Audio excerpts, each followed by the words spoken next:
Hello, hello, Heejun here, and welcome to Shirk in Progress. This stemmed from me having way too many ideas in my head and not a lot of motivation.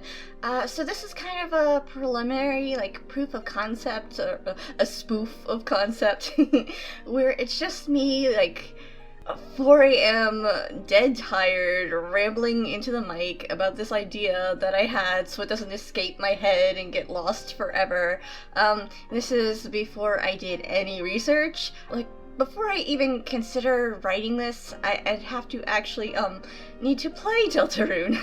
At least chapter 2, and see what the characters look like, and what their personality actually is like, and, how they actually speak, because those memories are extremely fuzzy, and I think that comes through, loud and clear here. I'm not 100% sure. I don't have a full grasp. If I go through that and look at the actual material and feel like they have some chemistry, I'd have to get that motivation. I'll then have to get into the mindset of writing. So, for Berdly, I'd probably have to watch some Gamer Pro streams or something. Go back on Twitch or something. And, Kris, I have a very, medical textbook kind of. I don't. There's the thing. I'm interested in the idea of, Kris exploring this, I don't want to say relationship, but, toying with the idea of what a partnership is like, in the wake of, what Azriel's doing, and let that sink in, kind of getting that curiosity and being like, what's wrong with you, and kind of testing the waters themselves. But I'm still really into Azipants. That's the thing that I want to talk about. I want to talk about Azriel and Burger Pants' story, and, it's not like I don't have ideas for them, the ones that I have that are first and foremost in my head right now are the very graphic ideas that I wasn't able to write, and if I were to do a shirk of progress for those, I'm pretty sure I would be ushered off the internet. So let's try this out, this Kris Berdly thing, see if it goes anywhere. Writing is such a chore. I don't like doing it, but this is my idea. It's here. If I ever need to come back to it, if anybody else wants to go to it, here it is. It's out in the world now. Maybe, if I'm brave enough to, post this, cause what I talk about is very rough, and it's kind of old now, I kind of have different ideas, but, in the meantime, here is the roughest cut of the story that is out there. Enjoy, Sleepy Peach. Peach-on here. Oh. I have an idea about, Kris and Berdly, I think.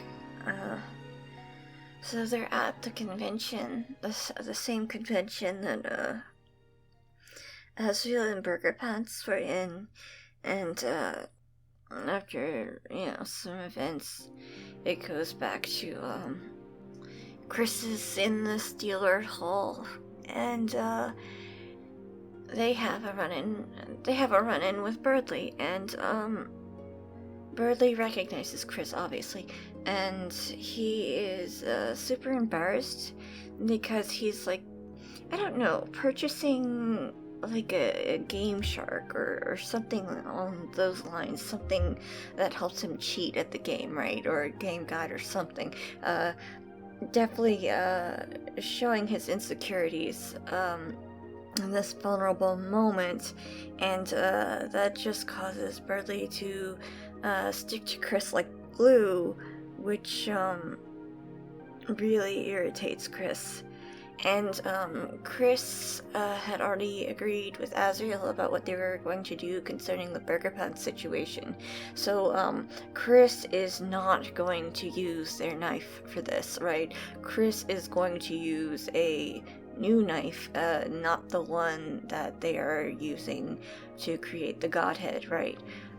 So they decide to get a dagger here. They already decided this point beforehand, and I don't know if I should include the whole Caddy thing, but Caddy is also a knight, an honorary knight pretty much, with Kris. She gives them some consult, but it's not a professional place. Kris knows more than Caddy does, obviously. And, Kris goes to get this knife. It's not, really legitimate means, and this kind of, ruffles Berdly's feathers.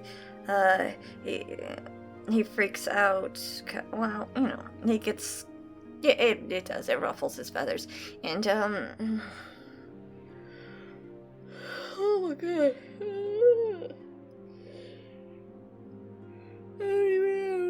Somehow, Berdly just really gets on their nerves, really gets on Kris's nerves, and Kris wants to, shake Berdly off, but Berdly's really getting in their way. So Kris decides to do something about that. We got this new dagger. Let's, go ahead and test it out. See what it's like. So, Kris gets super pissed off at, Berdly. And I think, the thing that I thought of was, them kind of channeling this nosebleed, right? You know how some people, that you just, think really hardly and you can cause yourself to bleed out your nose. Anyway, something happens with blood. Somehow blood. And this really freaks Berdly out, right? And Kris's intention is to have Berdly help them to the bathroom to situate this out, or not even really to the bathroom, just to some place that is desolate, that is far and away, where they can be alone and Kris can use this knife without prying eyes. Because that's another thing that really bothers them right now, is there's a lot of people at this convention. There are a lot of eyes, and that's kind of triggering to them, all the eyes and all the people around, and people bumping into them, and they did kind of have a panic attack earlier. Anyway, and Berdly kind of took them away from this mentality, but Kris isn't noticing any of that. Yeah, it's probably going to be from Kris's point of view, because Berdly's point of view would be so stupid. Berdly doesn't know what the fuck's going on, so it would have to be Kris. Oh, I'm hungry. Oh, I'm sleepy and I'm hungry. Okay, so yeah, Kris has this nosebleed or whatever. There's blood. There's human blood. And Berdly's just freaking panicking and making a scene and getting upset, which is really getting under Kris's skin. But Berdly winds up passing the frick out while trying to call for help. Help, there's this human who is bleeding. And then Berdly kind of thinks about it and just passes the frick out. He cannot stand the sight of blood. So Kris has to drag Berdly off to the bathroom or wherever. It's probably gonna be the bathroom, because who really uses the bathroom? Monsters don't really need to use the bathroom. I mean, they do, especially for washing their hands. There are more sinks than there are, urinals or stalls, right? It's mostly just a place for, keeping sanitary and not so much for using. But all kinds of different monsters, all kinds of different lifestyles, and plus this is a human-based world. Their society is based around old human technology, so, of course they would have bathrooms, but they're not used quite as often.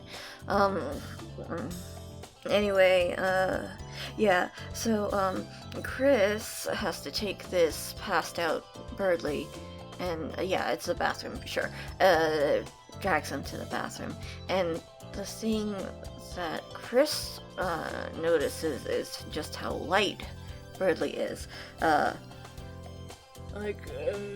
Bird bone density is extremely light. That's what lets them.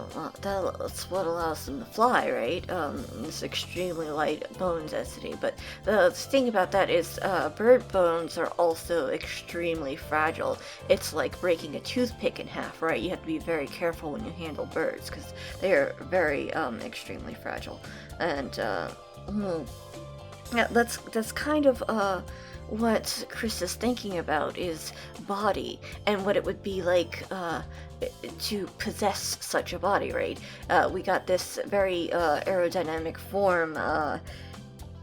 It's how do I say this? There's like a beak, a sharp beak on Berdly's face, right? So people don't really get too close to their face, and like they don't need to chew their food, and they have these nice soft feathers, extremely light, can potentially fly, but even though these are very idealistic qualities, and they're good qualities, oh, and also, of course, while we're getting into the very personal things for Kris, birds, and especially Berdly, if this fic is going to work, Berdly has a cloaca, and that's just what all birds, no, that's what most birds have. Most birds have cloaca.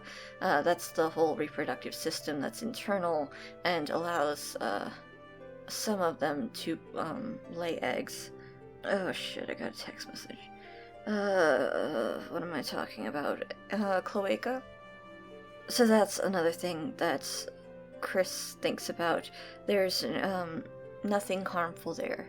Like, if you think about Azrael has a very, ideal form as well. But what Kris describes them as, oh, fuck, text messages. Oh god, shut up, people. What am I talking about? Oh, uncomfortable shit. The thing is, Azrael, especially right now, it's a very lustful body. It's like a beast in heat, pretty much. And that is such a thing that Kris is not interested in. That's one downside to Azrael's body, is especially since boss monsters have this drive, specifically boss monsters have this drive to reproduce. It's definitely not a thing that Kris wants to contend with. And when you have a bird form like this, cloaca, I mean, the worst that happens, there's no penetration, there's just like this kiss, pretty much. Their bird's bottom halves kiss, and that's how they reproduce. That is a more ideal form, right? And Berdly is definitely not a threat, obviously. Berdly is definitely not a threat, and this is a fairly decent form to consider, except the problem with this form is, like I said, is extremely fragile. You could break those bones very easily, and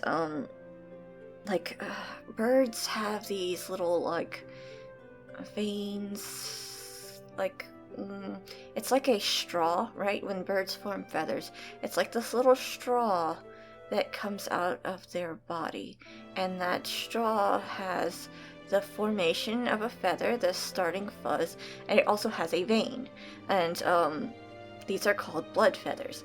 And while they're growing their feathers, these are extremely fragile. If you accidentally bump or nick that blood feather, the bird starts to bleed out. It's a really bad thing. You've got to be very careful when handling birds, because they can bleed out very, very easily. It's the same with their toenails, their talons.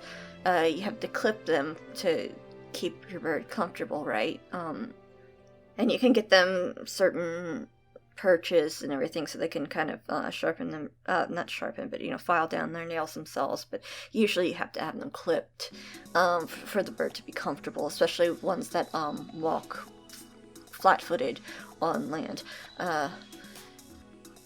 But they have this nerve ending in their talons.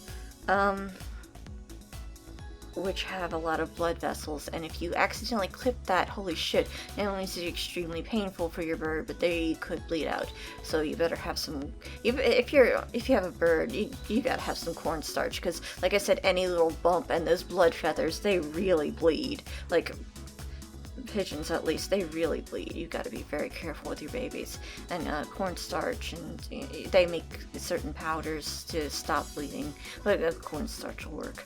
But that's a thing about Berdly's form, is it's a good form, and it's somewhat ideal, except for the fact that it's so fragile. And monsters don't bleed blood. They kind of have this magic system. That's another thing getting into why they don't really need bathrooms. They have this magic system. They're not quite physical, not like, not the same way, not the same physical forms as a human would have. But they do kind of like bleed out their magic. And they have this system internally where they have this central core, I guess, and that creates their magic, their essence, and it's like a steady supply throughout their lives, so kind of like blood. If they start bleeding and they bleed out too much, their body can't keep up with it, and their body starts to deteriorate. Just like if a human bleeds out, like your organs start to fail, and you can no longer function, and you start to get cold, and yeah, that I mean, I don't want to get like super graphic, but that's what happens with monsters as well, and that's one of the things that happened with Rudy. Why Rudy is in such a bad way, and in this world of Deltarune, Kris is aware of the magic properties, but the monsters don't have magic like incorporated into their culture.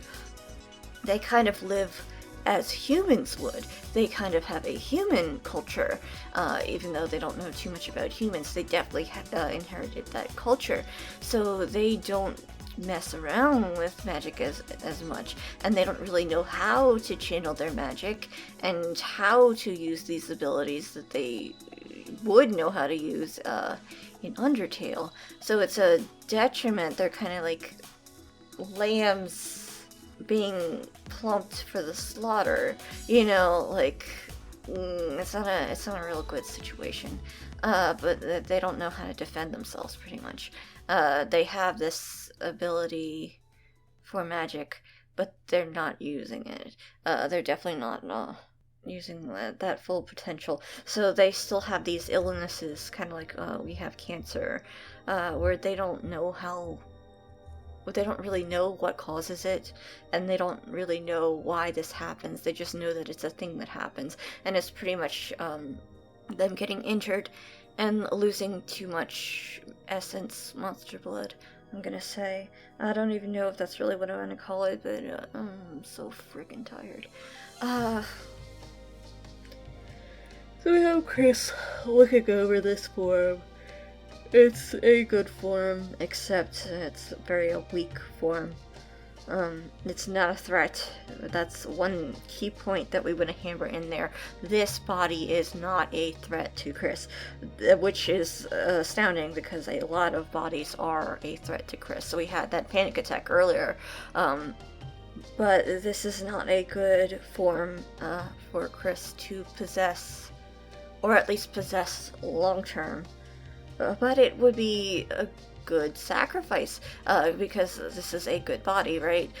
This has some idealistic qualities. This has some good qualities. So you might as well, we might use that as part of the Godhead, right? We're kind of thinking about that.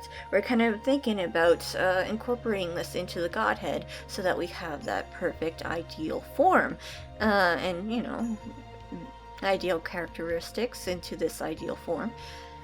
So we're going to the bathroom, and as soon as we walk in, there's a mirror, right? And by the sink. And, as soon as Kris gets in there, they get this message from Azriel. They see Azriel, pretty much talking to them in the mirror. They, at this point, they see their reflection, but they also see Azriel kind of like standing behind them. And, Azriel's pretty much telling Kris, something came up, I've got to go wash my hands, we'll meet up later, or whatever, that kind of thing. We know what happens. This is when, Burger Pants is trying to sneak off and leave Azriel, and Azriel already knows what's up. Azriel leaves Kris this message that they are going to meet up, but Azriel's going to first investigate what's happening with freaking Burger Pants right now, because he's being very suspicious. Kris is kind of,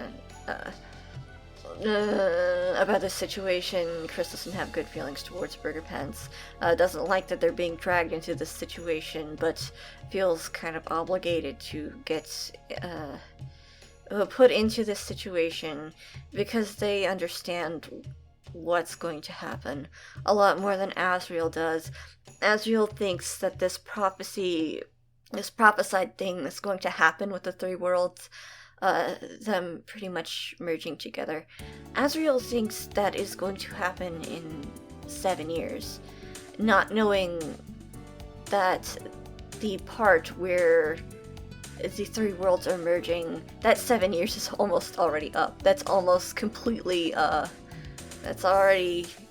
that clock has already been ticking down. It is almost time, baby. Those three worlds are going to merge, and they are going to merge soon. So everything that Azriel is doing, all of his somewhat hopes and dreams, Azriel kind of gave up on having hopes and dreams after the last life. He's very scared of hoping and having dreams again, and we see that a lot with their story. But Azriel is still kind of, it's a rekindling, because Azriel really wants this life, kind of.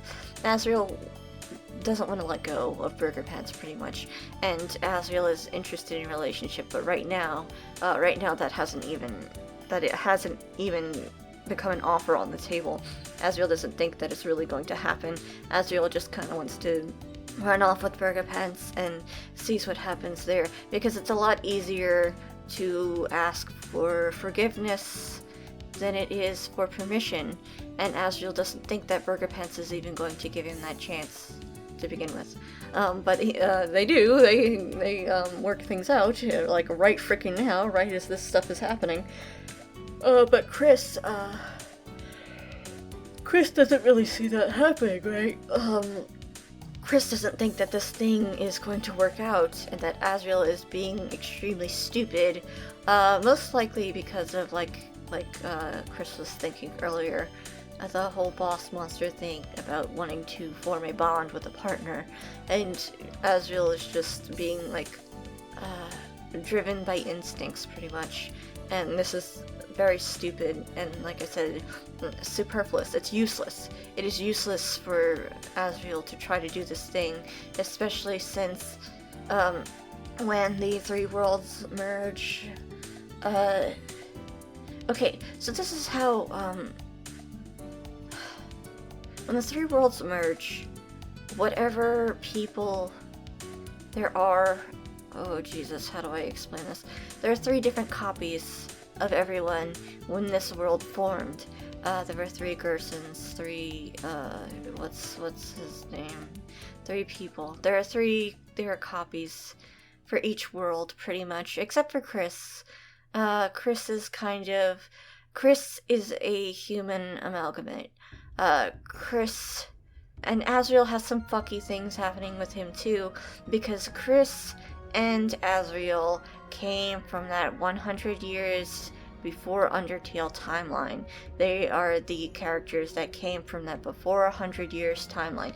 Even people who existed then, like Toriel and Asgore, and Gerson, I think those are the big 3, they have their Undertale timeline copies, not necessarily the 100 years prior. So Toriel is a lot younger, and Asgore is a lot younger, and Gerson is a lot younger, which is Anyway, we're not getting into Gerson. I pretty much scrapped the whole Gerson thing.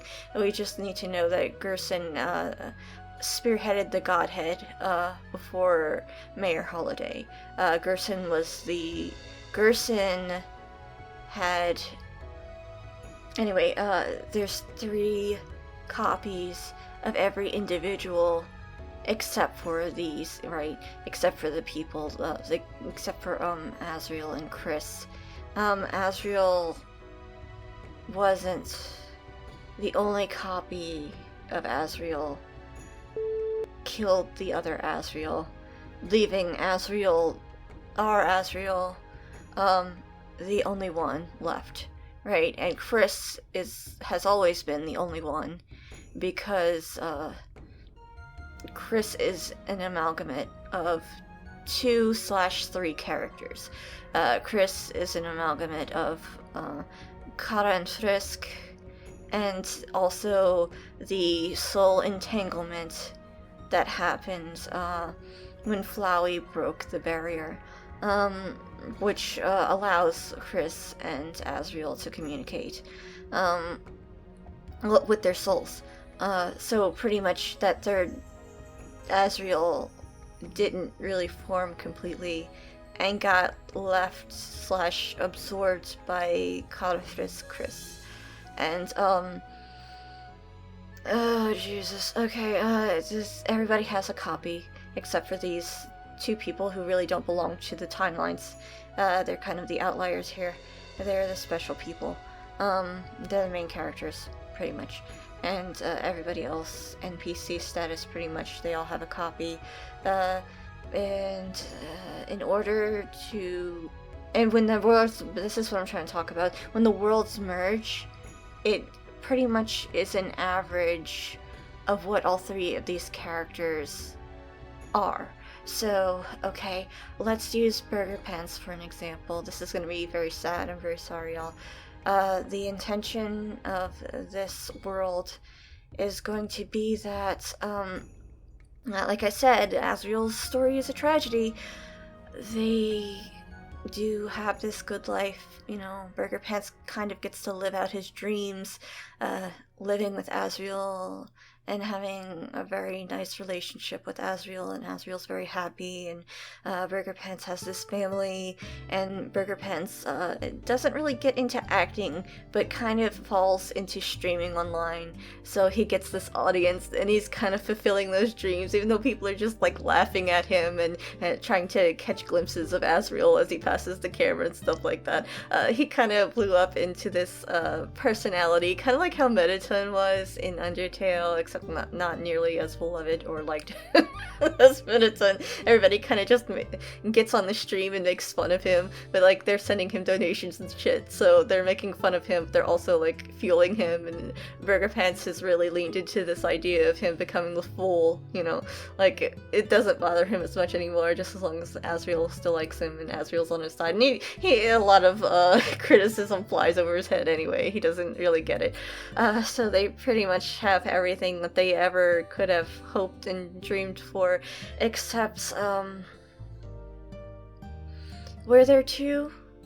There might have been 3 Burger Pantses, because the deal Kris had to make with Mayor Holiday for the one that Azrael killed and to go to the next world, there might be 3 Burger Pantses. There's at least 2. No, there is only 2, because that other Burger Pants had to be killed. So there is only 2 Burger Pantses in this world. There should have been only 1, but there are 2.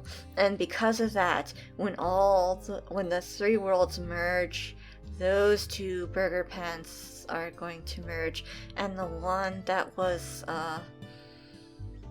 left, it's pretty much a soft reset to today, pretty much this car ride Burger Pants, where Burger Pants has a little bit of feelings for Azrael, but the world merge Burger Pants is not going to have the memories and the same motivations. It's going to be like a soft reset to this point in time, where Burger Pants knows that Azrael is going off to college, And Burger Pants knows that he wants to catch up with Asriel and has some fond feelings for Asriel.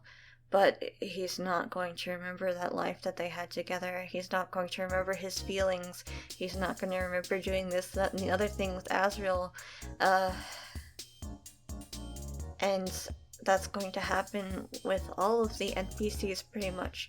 All the ones where there are multiple copies, they're all going to merge into their little amalgamate beings, and that's what we're going to see. That's where Deltarune takes place. All the characters as they take place, as they are when Deltarune opens.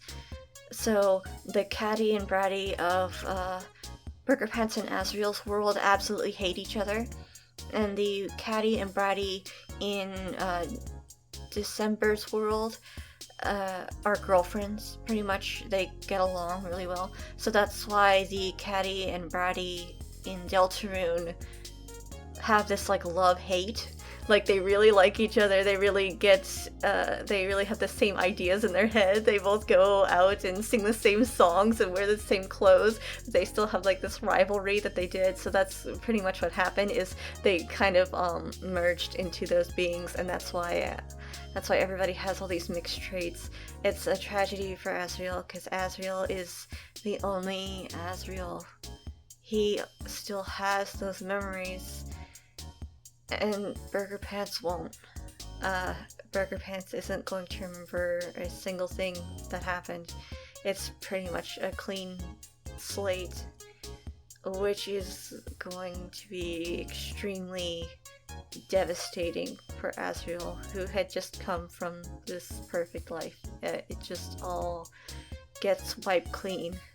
And that's what Kris is pretty much thinking about. Why are you getting yourself invested? Why are you building yourself up when even if the best thing in the world happens, which it does pretty much, it's gonna get taken away. You're not going to have it for very long. There's just no, I mean, he would have to, I guess Asriel could court, Burger Pants at the same time. Asriel. You gotta go to the other two worlds and court those Burger Pants to have your good ending. You've gotta start this visual novel all over again. Oh god.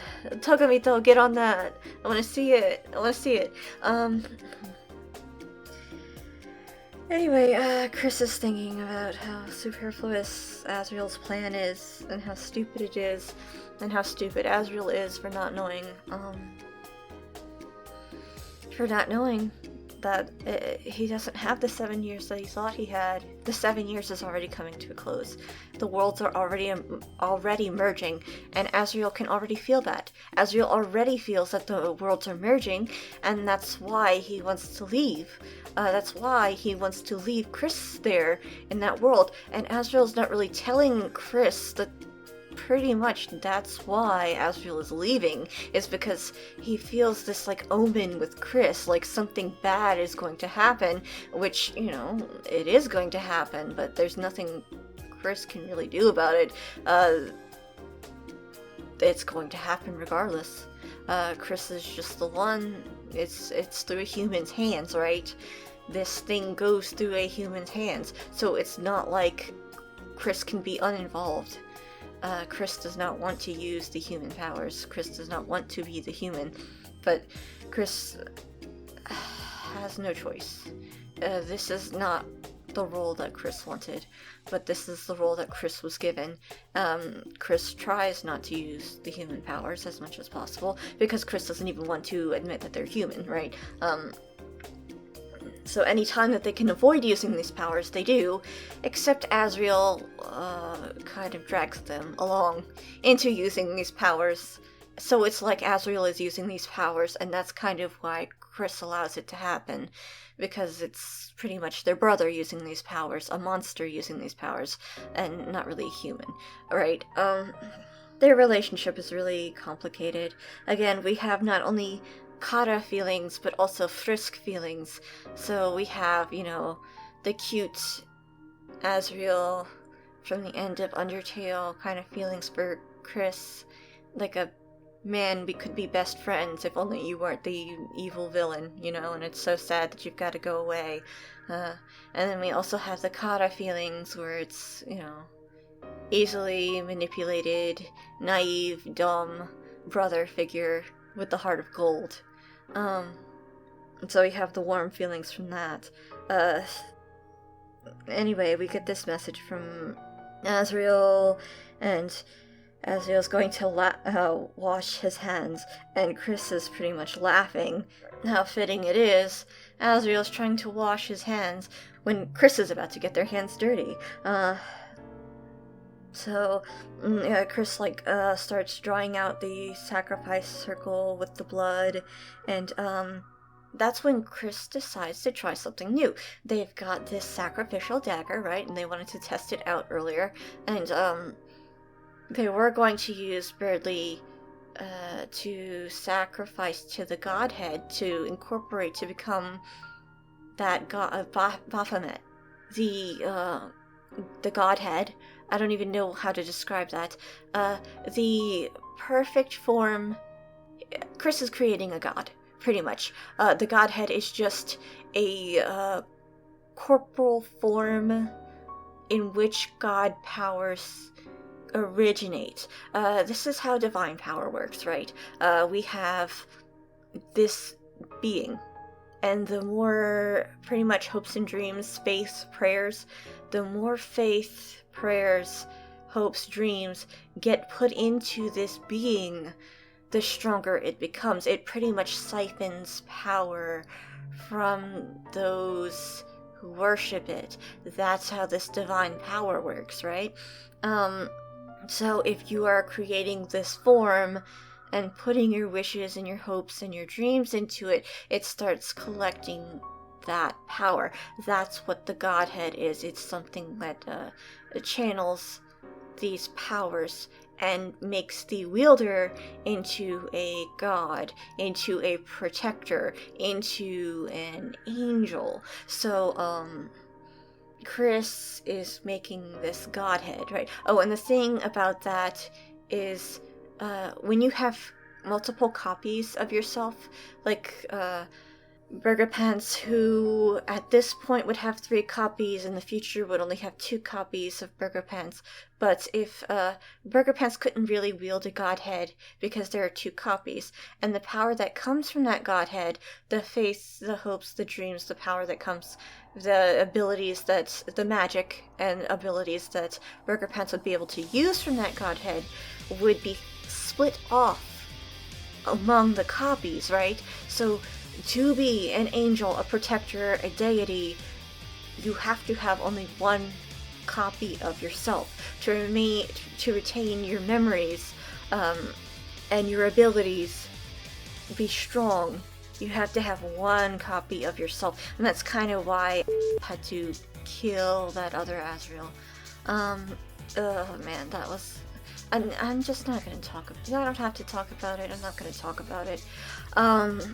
Cause that was, Anyway, I don't even know why I brought that up. The Godhead. We're talking about the Godhead. Kris is making a perfect form for themselves. It's kind of like the movie May. Kris is making the perfect body. And that's why they get this thought. Obviously, Kris is making that perfect body because they don't like the body they are in. They hate the body they are in. They hate the body that has been used and abused by these other people. Kris detests this corporal form. Kris wants to move on to a different corporal form, into the one of the deity, the Godhead, right? It's like, Azriel too also makes this Godhead in not let that sink in, but after let that sink in lore. That's Burger Pants' ashes along with the veneer, right? That's kind of what Azriel puts all of his feelings into, is that pendant, and that becomes the Godhead. Oh, that's another thing about creating a Godhead. It also has to have the remains of a monster slash person that's important to you. So it could be your old corpse. Not like that. Like the corpse of the other world you, which would help you retain your powers. But it could also be, a loved one's remains. That's why we have Burger Pence's dust, as much dust as Azrael was able to collect, because when that situation happened, it wasn't exactly, Azrael wasn't really able to think clearly. It was kind of like a ticking clock, like, oh shit, I actually did this, holy shit, I fucked it up, I've gotta correct my mistake, and also I've gotta get out of here as soon as I possibly can. Off to the bunker we go, pretty much. I gotta make it in time, because harvesting souls is not easy, and monster souls disintegrate very easily, and pretty much Azrael has to keep this soul nurtured inside him, so it's very not easy, and the soul is a little bit wounded. It didn't work out so well, and the body already crumbled to dust, so Azrael isn't really even thinking. This is just like a subconscious thing that Azrael took some dust and the veneer with him. And, good thing he did. He's got that godhead now, for, the time when he decides to correct everything, and he lives this perfect life, and then everything gets reset. Anyway, Kris is making this godhead, his Baphomet, which is Relse, pretty much. Kris is making this ideal form, this ideal body that they can possess. Which is Relse. Objects easily transfer into the dark world, I'll say. So I'm not going to get into that, but this object definitely follows Kris into a dark world. Definitely follows them into dark worlds. So Kris can interact with this Baphomet, and it's not complete yet, right? It does not have everything going for it. At this point, it is just a husk, right? And we are forming that godhead, and eventually that godhead will get a personality of its own, and Kris is not going to like that when something happens later, of course. Pretty much the couple weeks before Deltarune, I would say. Not that far before Deltarune. Kris's bubble also gets popped, because Kris thinks they're going to get this perfect form that they've been building for a long time, and it looks like it's working out, and then it kind of gets a life of its own, and a will of its own, and Kris's body also kind of gets a will of its own as well, so Kris is going to be living out their own purgatory. But we're not going to talk about that. We are talking about Kris making the godhead, their Baphomet, their Relse. And instead of sacrificing this body towards that goal, they have this sacrificial dagger that they want to test out before they have to use it a little bit later to kill Burger Pants. And they think, they already have something lined up for their Baphomet. They don't need to use Berdly here. Why don't we try sacrificing a person to themselves? What would happen then? What if Kris decides to sacrifice instead of Baphomet? Kris sacrifices Berdly to themselves. So that's exactly what they do. It's pretty much testing, is Kris a god? Because pretty much to what Kris can tell, they are God. They have this power that nobody else does. Not even Azrael has these powers. Azrael has to siphon all these powers from them. So who is above them? Pretty much their words are law, right? This is kind of again, we have that fake existence kind of thing. Kris kind of also feels like nobody in this world is real, and we see that through their narration. They narrate everything very sterilely. They do have like pretty much two perspectives. They have two schools of thoughts that goes through their head when they're thinking about things. They're thinking about two different things. What if I dump this ice cream on your head, or what if I offer this ice cream in a gesture of kindness? Like that kind of thing. They're always thinking about choices of interactions. That's where those choices come from. It's the Kara-Frisk amalgamate kind of perspectives, right? I mean, they're not two different beings. They are not two different beings. They are one being. They are Kris. But that's kind of what gives them their mindset, pretty much. That's where they're bouncing all these ideas off of, is these two different motives, right? There's these two different mindsets. And Frisk, not Kara. Kara is interested in relationships and seeing chaos and seeing, heartfelt scenes, pretty much the personal side to things, but not Frisk. Frisk is interested in seeing the interactions and, also the chaos. Kris is kind of, like the player, pretty much, where you want to see everything. You are interested in getting as much out of an interaction as possible, right? You don't necessarily hate a character, but if the dialogue box is there to be mean to them, well, you might just use that dialogue box, because it doesn't really mean that you want to be mean to them. It's just that you want to see what's going to happen, right? So Frisk has this very video game-esque protagonist kind of mentality, where it's do things to see what happens, pretty much. And yes, that is Frisk side, not the Kara side. I know that's kind of opposite from what people think of Kara. I'm a fake Undertale fan. I don't go into all that stuff with Kara. I don't really believe they're much of a character at all. Ironically, given their name. But I see them as, the little sibling with human issues, who really like to ruffle people's feathers and like to get those interactions, kind of like Flowey did. But I don't think like they're this ultimate evil being who caused the genocide route. I think they kind of played into the genocide route, but again, they wanted to see people being ruffled, even if that person being ruffled was Frisk. Frisk is more of the cold, calculating, I want to see everything, I'm going to pretend to date these people, even though I know Alphys already has a lover, pretty much. A love interest, at least.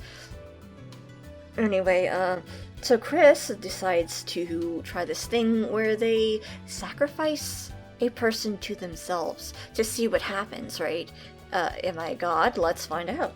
And, what happens is, Kris does this thing, sacrifices really to themselves, and all that happened is that they harvested the soul. They harvested Berdly's soul, and it's like, oh shit, I know what this is. I harvested a freaking soul, and this is a monster body. It's going to crumble soon, and it's not like they can really get Asriel in here to help with this situation. Not only would Asriel complicate things, but Asriel doesn't really know about this as much as Kris does, right? Kris kind of trusts their own expertise more than getting Asriel in on this, and they kind of want to keep this hush-hush from Asriel, because Kris doesn't exactly want Asriel to know what's up with them, what they're planning, right? Because Asriel is also Kris's adversary, just like Kris is Asriel's adversary. Asriel is Kris's adversary, so we're not cluing them into very much. There's like not really hard feelings, but they're siblings pretty much. You wouldn't, some things you just don't want to tell your brother, right? So they don't want to get their brother in on this, and the way to keep a monster body from crumbling is to have a soul in there. So that's exactly what Kris does. Is Kris puts their soul into Berdly's body, and then we kind of get the backlash. What happens? Why Toriel had Azriel taking track and tried to convince Kris to take track, but Kris immediately denies it. Like, no, I'm not. No. No, it's not track. It's cross country. Azriel is taking cross country because his mom pressured him into it. But the reason why, specifically, Toriel tried to get him to take cross country, which is like track, except that they go for long distances. It is to build up stamina. It is to build up a lean body that will run fast and for far, right? We are building up stamina. And it's kind of a thought in my head that there really wasn't a cross-country team before Azriel. This is kind of a thing that Toriel pushed him into, because Azriel at the time was the determination bearer, and every time that you die, your soul, your body becomes heavier. It becomes less and less likely to retain your soul. So every time there's this burden, there's this backlash, every single time your body gets heavier and more unable to retain this soul. You start deteriorating, you start losing the ability to control your body, and that's what we see in Deltarune. Kris is, by this point, Kris can barely control that body of theirs, that form of theirs, and it's a little bit different for Kris, because with monsters, monster bodies crumble extremely quickly.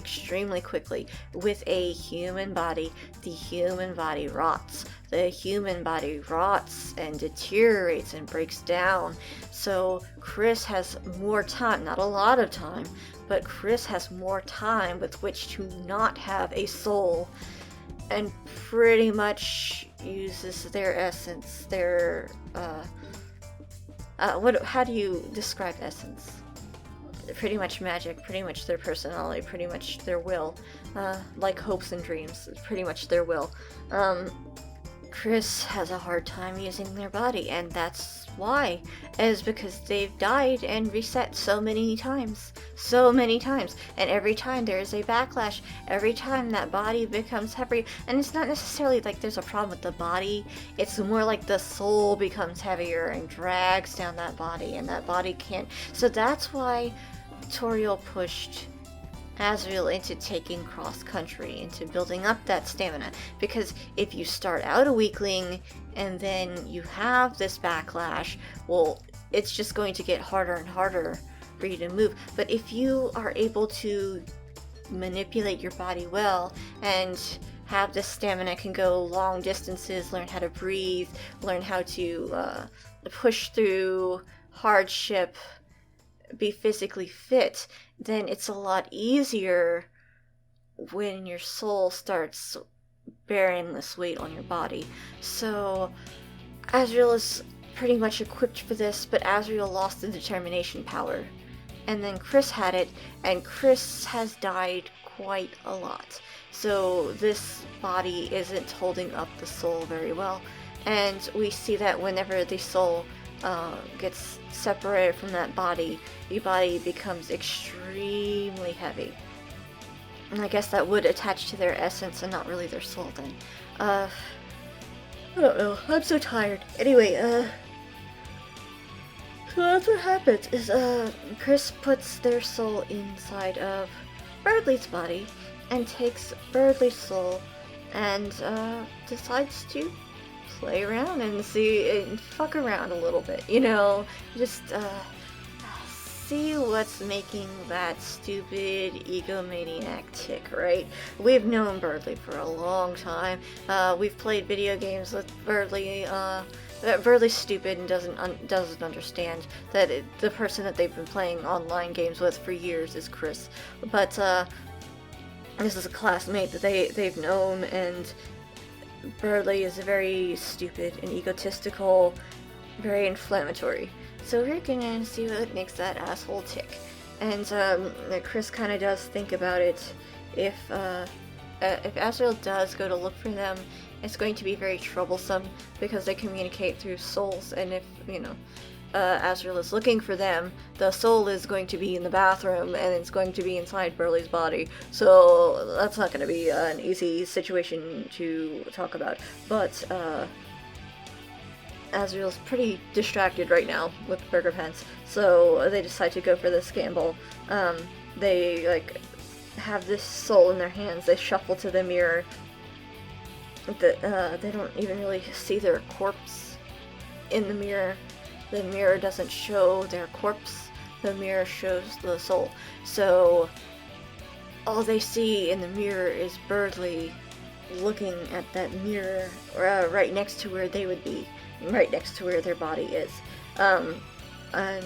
Kris pretty much has some narration about what this world actually is, how it's pretty much a purgatory hell. It's pretty much hell, like Azrael feared that it was.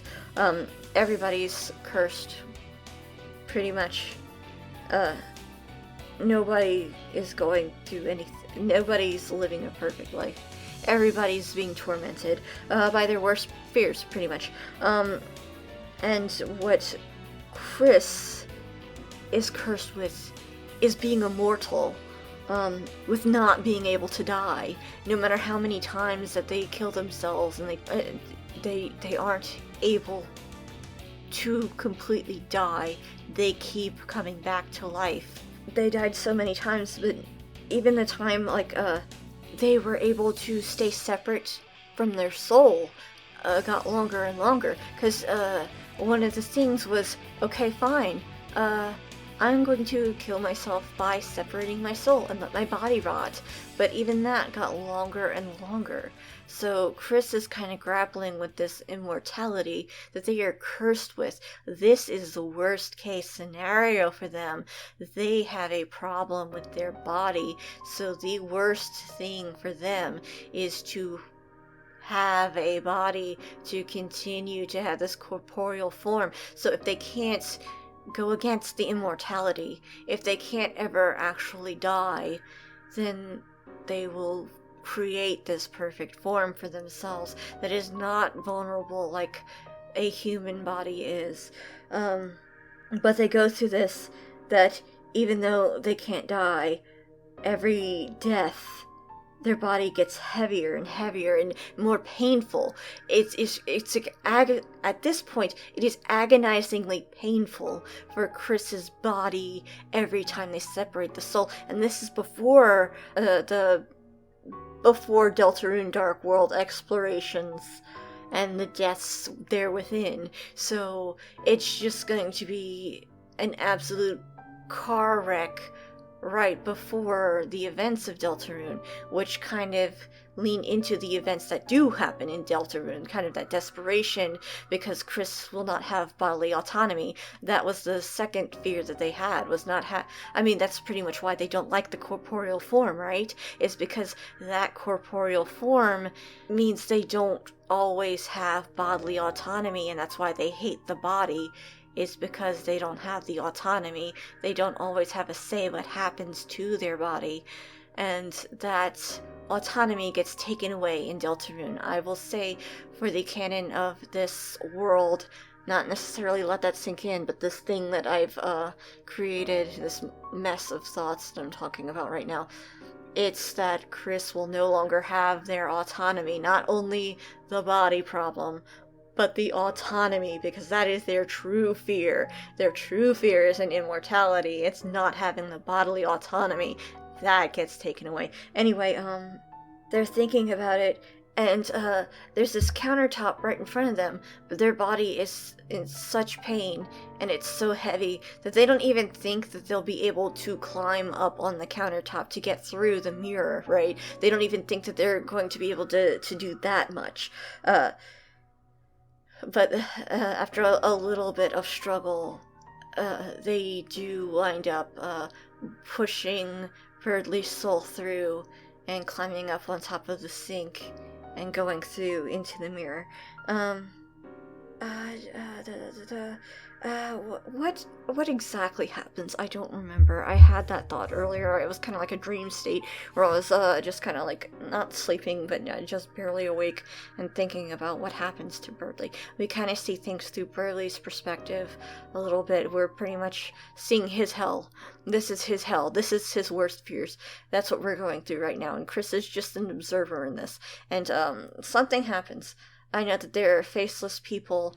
They're all leaving, and Berdly is alone, and Berdly can't talk to these people, and he's panicking, and these people don't even have faces, right? They can't even see him. They just keep walking to this area, and Berdly's extremely afraid of being left alone in this darkness, and he's running after them, and eventually, after a little bit of Kris fucking around with him, eventually it goes to where Berdly goes to this clearing where he sees people, and they're like, it's kind of like the Omori thing. That's kind of what I had in my mind, like end of Omori, where Sunny's kind of going down this road, and the lampposts light up individually, except it's people. So Berdly like walks up to his perfect beloved sister who's got everything going for her,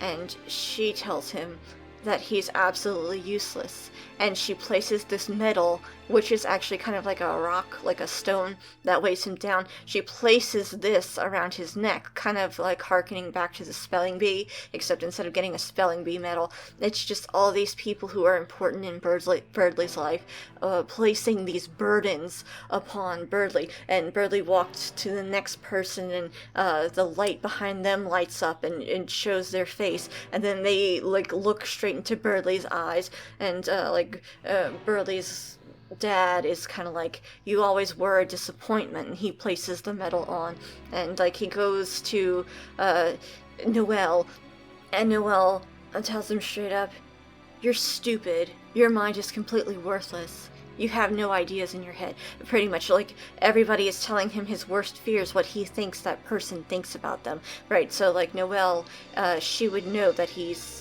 not intelligent, so that's the scab that she picks, so that's the thing that she uses to dig under his skin in this imagination, in this perfect hell of Berdly's that he's thinking about. And he's going through all these people telling him all these bad qualities that he's always feared about himself, and he's like agonizing, and he's in tears, and he's completely fragile. That's the whole thing. This is the soul of Berdly. This is not his ego. This is his truest self. This is his heart of glass.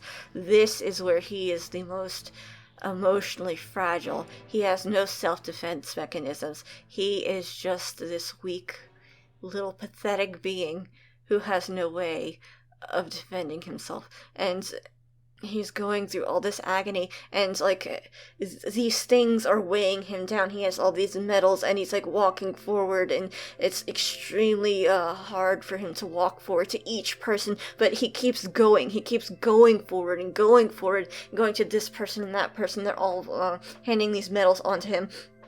Finally he goes up to the road, past farther, and there's a light, a spotlight, right? And Kris is kind of interested, like, who's at the end of this road, right? And it's Kris. And Kris has a face. Like, you can see their face. It's not clouded by bangs or anything. This is Kris's face. So this kind of piques Kris's interest. Like, okay, wow, this is a little bit unexpected, but okay. And, they're looking at this version of themselves, which is definitely not reflective of reality at all. But, they hold their hand out, and Berdly gives this Kris his heart, and that Kris crushes the heart in front of them and smiles at him and says, "You're ugly," and that completely freaking breaks Berdly. Everything else was just a burden, but this completely shatters Berdly, and that's a problem. This is soul damage. This is soul damage that is happening. So, Kris fucked up, pretty much. Kris has this problem. So, I mean, it is a soul that was sacrificed to themselves. So this is kind of their burden, but still, they fucked up this soul. This soul is pretty damaged, so Kris has to clean this up, has to attain the soul again, and bring it back to their world, back to the bathroom, and complete the ritual to place this soul back into its form that it's supposed to be, and complete the ritual to where the soul will be able to function in that body again, which is easier because this soul belongs in this body in the first place. This is the soul's body, so it's kind of like reprogramming a car fob, like a wireless remote for a car, like or a garage clicker, like that. Like it's the same brand, it belongs there. It's just got to get that new signal right. So it's a little bit easy to program because there's already that compatibility.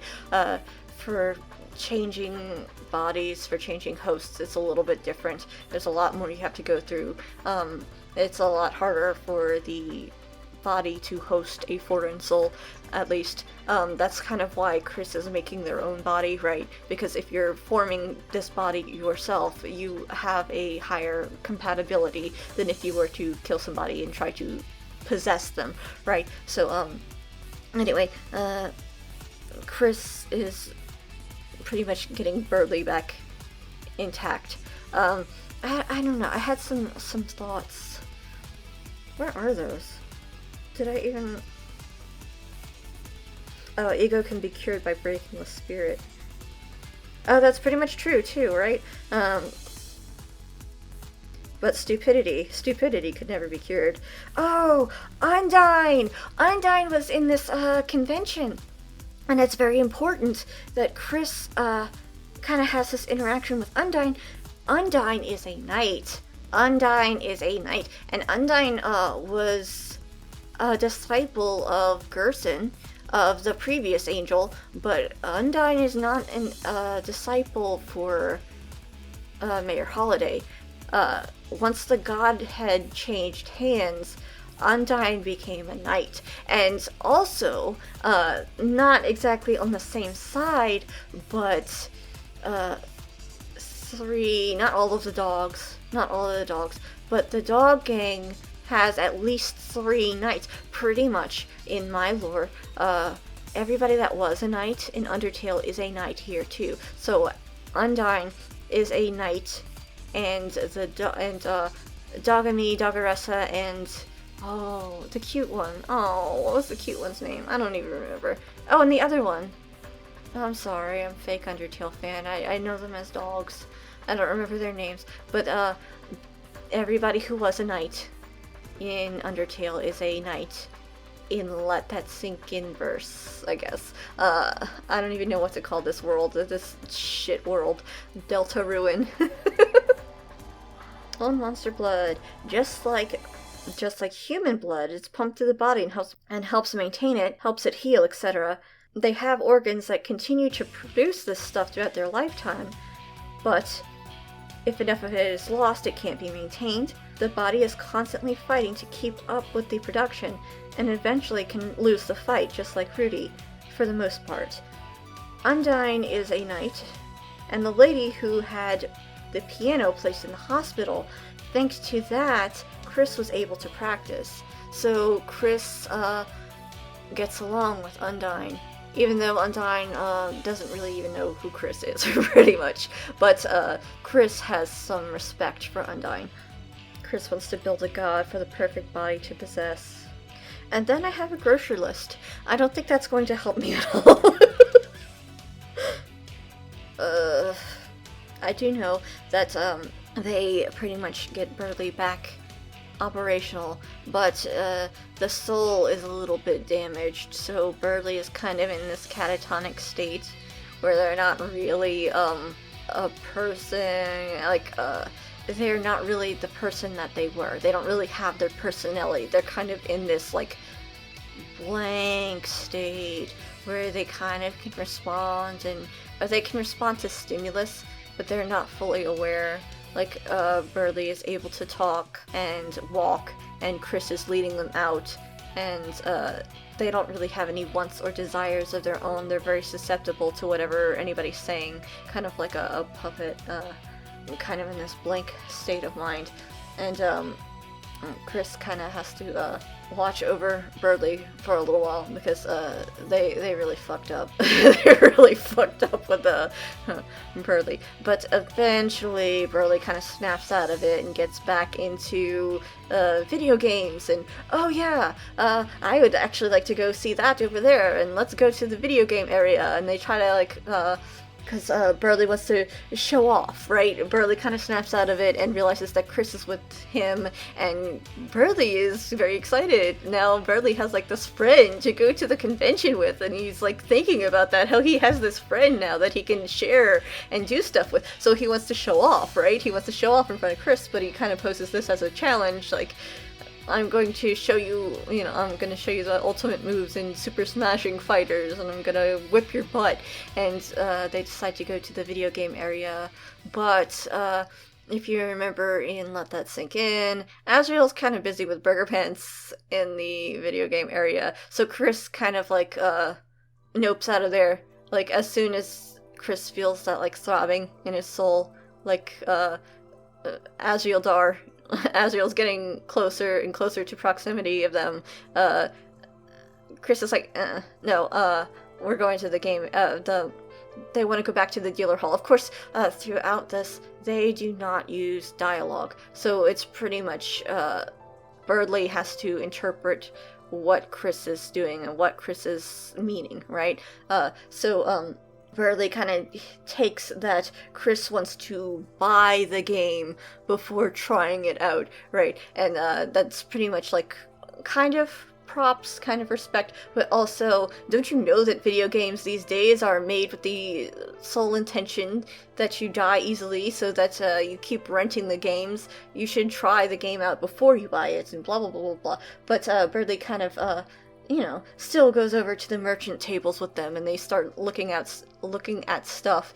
Well, mostly Berdly is, and trying to make these stupid recommendations, and also is trying to like buy something for Kris. Like, Berdly's acting like he's so wealthy and so well-to-do, and anything you want, it's nothing for me to buy it for you. Except Berdly doesn't really come from a rich family. In fact, if you look at the Deltarune map, there are only a couple families that have any money to their estate, and Kris's family has that family home, right? Mayor Holidays is the biggest and the most wealthy, but the second place would definitely be Kris's family home. So, I mean, that's pretty much the status. You have the angel godhead that is looking after this world right now, and then you have the harvesters on the same street, right? You kind of get the picture there. We have the pure breeds, Bratty and Catty, and then you have the ghosts. Like, you kind of get the picture now, right? These are the higher status citizens in hometown. But we're not going to talk about that too much. What we are going to talk about is Berdly kind of snapping back and becoming that insufferable person that they were. So, yes, you could break a person's spirit and break their ego, but stupidity can't be cured. And, Kris kind of follows behind Berdly, but then Kris kind of feels that Azrael is approaching, so Kris kind of stops and looks back, and Azrael kind of stops once they realize Kris, because Kris is a lot more sensitive to this than Azrael is. So, Berdly is rushing off and doing his own thing, thinking that Kris is, like, right behind him, and he's trying to show off, and, Berdly's having, like, this grand old time, except, Kris gets left behind, and when Berdly realizes this, he kind of gets pissed off and sad, but, pissed off because he's sad. But that's when Asriel and Burger Pants meet back up with Kris, and Kris has this exchange, you know, the same exchange that's in, Let That Sink In, where it's like, no wonder you took so long to wash your hands. The dirt really doesn't come off. Talking about Burger Pants. And yes, talking about Burger Pants. They talk around Burger Pants. They want to let Asriel know that they are not satisfied with this situation with Burger Pants. But, Kris and Asriel kind of have this, like, mental conversation back and forth. Asriel just wormed his way into a relationship with Burger Pants, into the start of a relationship with Burger Pants. So Asriel doesn't want to go through with the plan anymore. Asriel doesn't want Kris to help him harvest that soul anymore, because then something will happen to that body, and Asriel's really interested in that body right now. So Asriel wants to rescind that and have this as his own choice instead of dragging Kris into this. It is now going to be Asriel's choice. But Kris, before they can have this conversation, Kris already notices that Asriel's being super clingy and very on top of Burger Pants, and like, what the fuck is going on? It wasn't like this before. And, of course, Burger Pants kind of, interrupts, and, oh shit. There's this thing about the ice cream, yes, I remember that now. The thing about the ice cream is, earlier in the car, Burger Pants was getting into this truck, and his leg rubbed up against Kris's, which totally pissed Kris off. Absolutely pissed Kris off. Their legs touched, and that's extremely gross, and it is a wonder that Kris did not retaliate to this.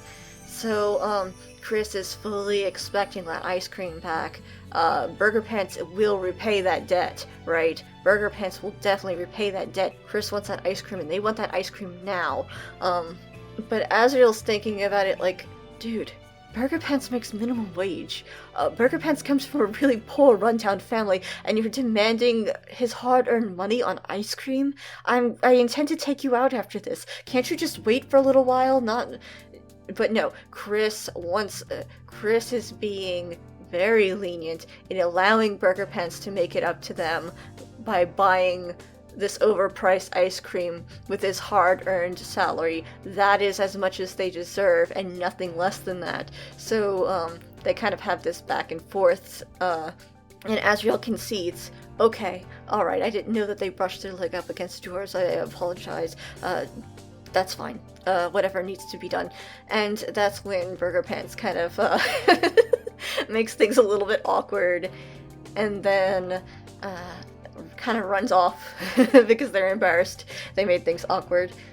And Kris looks up at Asriel, and Asriel smiles. This is when they have that conversation, when Kris is questioning, things are different than before. You two are getting a lot closer. What is your plan now? This is not going to end well. What you're doing is useless. This is not going to end well. And Asriel's like, I know. Even so, I'd like to see where this goes. Please allow me and my morbid curiosity to just follow where this lead ends up. And, Kris decides to go with it, whatever. Sure, they'll allow this. Let Asriel make their own mistakes. And they go out to this outside pavilion, and Burger Pants doesn't know anything. Burger Pants asks Kris, hey little buddy, what flavor ice cream you like? And Kris usually doesn't answer, and Asriel is used to answering for them. And Asriel goes with the predetermined assumption that they want chocolate, but before Asriel can put that out there, Kris asks for vanilla, and that kind of throws Asriel off, like, vanilla? You want vanilla ice cream? And Burger Pants doesn't see any problem with this. Yeah, sure, whatever. And Kris takes this ice cream, but does not eat the ice cream, just has the vanilla cone. And Asriel thinks that Kris is just being an asshole, like, they're wasting Burger Pants' money. Whatever, it's fine. You do whatever you like, Kris. That is up to you if you don't want to eat it. that's fine. It's not gonna upset anybody. But, Azriel and Burger Pants are getting kind of close and being kind of flirty, but not really, but kind of flirty. And, they're like, Azriel's a little bit, jealous about, Kris's knee touching Burger Pants, so Azriel kind of sits close and they start rubbing knees, and they're, just that kind of thing. And while they're distracted with each other, and Kris absolutely wants to get the hell out of here, because Kris can kind of read both of their thoughts and knows what's going on right now. Kris kind of sneaks off and goes to find Berdly, and these thoughts go through Kris's head, thinking about the whole situation, and also thinking about Berdly, and what Berdly meant by that whole thing back there, just how Berdly thinks of Kris, because that's very weird. And there's also the whole thing with Berdly. Berdly's kind of sexist. I don't know if that's just me, but that's kind of what I read into it, with the whole fair maiden and gamer girl kind of thing, and there are girl games and girl games are not real games. Like, Berdly is kind of sexist, so I kind of have this thing where I don't know, this is a thing that happened. I don't know if this is an Omer's thing, or if this is a thing that actually happened in Deltarune. I don't even remember. But Berdly calling Kris Christopher, right? And then, okay, so we have that already. Kris Berdly kind of assumes gender/pronouns and things. I mean, Berdly does respect their pronouns, but Berdly kind of tests the water with, okay, yeah, you're they, them, but are you really a boy or are you really a girl? Like, that's kind of how Berdly is. I kind of have him being that sexist and kind of seeing, okay, sure, you're they, them, but what team are you really on? Like, that trans suspicious kind of person. Like, not really your ally. But that's gonna change, of course. I wouldn't have that kind of character who doesn't redeem themselves. Which it also is not gonna matter. Berdly's change is not going to matter, because Deltarune is still going to happen. Those three are going to merge anyway. So some characteristics from this Berdly that changes are going to be held in Deltarune Berdly, but ultimately not. Ultimately not. But anyway, this is the start of Berdly changing, or at least Berdly growing. But now Kris has this ice cream, and they're thinking about the possible things that they can do. One, they can go in front of Berdly and eat this ice cream and see what the reaction is going to be, right? How Berdly takes this. But that is definitely not a thing that Kris would want to do. Absolutely not.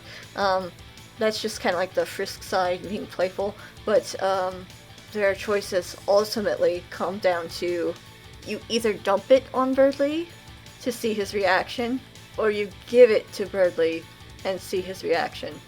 And Kris ultimately decides, after thinking Kris thinks both possibilities through.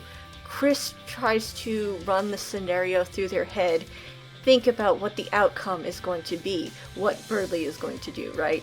So they have these scenarios in their head, and then they choose from that, kind of like a person would, trying to decide what choices they would choose in a visual novel, right? That's what we see this process go through Kris's head, and what they decide is to give the ice cream cone to Berdly and see how they react. Except, Berdly's a little bit flustered, so Kris immediately kind of backpedals and does not like this situation and nopes out, and Kris just tells them with their mouth pretty much the first thing that they ever speak to Berdly about. They say that some girl said to give the ice cream to him, and that's when Berdly gets distracted, like, wait, some girl told you to give me this ice cream? Somebody's interested in me? And after that, he kind of breaks back into the Berdly spirit, like, oh, well, you've got to tell me, what was she wearing? What was the series on her graphic tee? You have to give me the details. I need to know. Was it this anime or was it this game? Was she, like, trying to probe Kris into the details, and Kris is noped out. Nope. Absolutely not. No. And, because, Berdly's kind of back to themselves 100% now. Berdly's not even showing that nice, fragile side that they were showing before. Berdly has gone back to egomaniac, and Kris nopes out, and Kris pretty much says goodbye and leaves, and that leaves, Berdly a little bit flustered, like, wait, who is this mysterious girl? Who is this girl that I caught their attention? Who would possibly be interested in me? And also, Kris is leaving, so now he has nobody, and he was very flattered by somebody giving him this offering, and now all of the endorphins are being taken away all of a sudden. So he kind of stops Kris. And that's when I had the thought of calling out Christopher, and then stopping and thinking about it for a little while, and asking Christina, like, are you the girl? Are you the girl who wanted to give me this ice cream? And Kris kind of just, like, laughs in his face. And I don't remember if I thought this would be too mean to do. But I kind of thought of having, Kris saying, "You're ugly," like trying to really dig that knife under Berdly's skin, but then saying something like, "You're ugly, glasses are getting in the way of your eyes," or something like that, where it's kind of both. It's kind of that horrible nightmare scenario that Berdly was thinking of, where it's a complete insult, but also a little bit ambiguously flirty. So Kris kind of judges the reaction for that. Of course, Berdly does not know how to process this. Berdly is just kind of caught off guard, and Kris laughs and just walks away. And that is like their first real step into their arc. That's just the first thing that I thought of. Anyway, this is going on for a while. I think this is a recording now. I think I've got something. I'm just gonna go ahead and stop it here and cry about all the details that I didn't put in there. Alright. I'm awake now, I think. I'm awake now. Bye-bye.